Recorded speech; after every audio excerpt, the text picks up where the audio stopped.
Nihao, salut à tous, j'espère que vous allez bien. Ça y est, les fêtes sont passées, nous abordons une nouvelle année avec toutes les résolutions, toutes les bonnes résolutions d'ailleurs, que vous avez sûrement prises et je vous souhaite de les réaliser ainsi que vos rêves.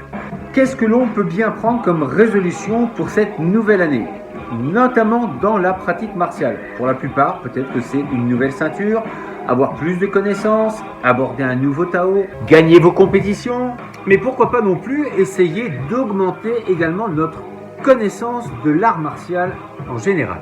Et pour ça, je vous propose donc, c'est de pouvoir peut-être lire des nouveaux livres afin de se cultiver, afin d'en apprendre plus sur cette pratique que nous faisons un peu tous les jours, ou en tout cas plusieurs fois par semaine. Et ce, depuis plusieurs mois, depuis plusieurs années.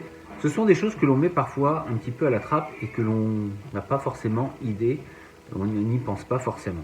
C'est vrai qu'on arrive parfois à la pratique martiale dans un but d'apprendre à se défendre, d'enlever un petit peu sa peur du combat, se mesurer à soi-même. Et si c'est vrai que tout cela marche pendant un temps, c'est vrai qu'il y a un moment, on se pose d'autres questions. Et si on veut se donner d'autres intérêts, eh bien c'est vrai qu'il est intéressant d'avoir un petit peu plus de connaissances sur cette fameuse pratique martiale, quelle qu'elle soit, quel que soit le style et quelle que soit l'origine. Il y a énormément d'ouvrages philosophiques comme le Tao Te Ching, comme le traité des 5 roues de Miyamoto Musashi, enfin bref, il y en a énormément, je vous laisse rechercher sur Google, vous verrez qu'il y en a énormément. Donc devenir également meilleur dans la pratique martiale, ce n'est pas uniquement physique, mais c'est aussi spirituel et mental. Se grandir, devenir meilleur, encore une fois, ce n'est pas simplement savoir se battre, être fort et pouvoir détruire les autres.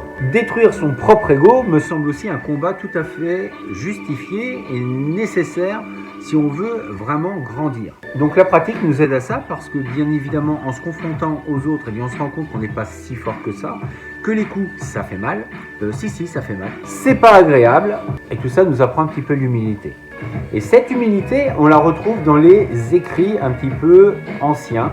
Et on va retrouver certaines notions spirituelles, mais aussi des façons de se comporter, des façons de se tenir, la bienséance. Et c'est avec ce genre de lecture que l'on comprend que l'art martial n'est pas uniquement un art pour se battre, mais bel et bien un art pour vivre avec tout le monde. Théoriquement, la pratique martiale doit nous apprendre à être tolérants avec les autres, à apprécier la différence, parce que c'est à travers elle que l'on va se cultiver, que l'on va ouvrir nos horizons. Et pour ça, il ne faut pas simplement croire que notre pratique est la meilleure. C'est un petit peu comme le voyage. Quand on est dans un pays, la plupart des gens sont très fiers de leur pays, et ça c'est plutôt bien.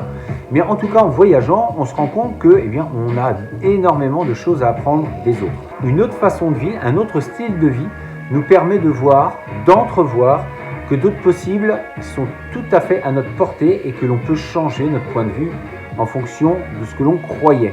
Donc oui, il faut améliorer son corps, il faut essayer de tendre vers d'autres réalisations, essayer de le renforcer, de le rendre plus fort, oui, mais il faut également renforcer son esprit.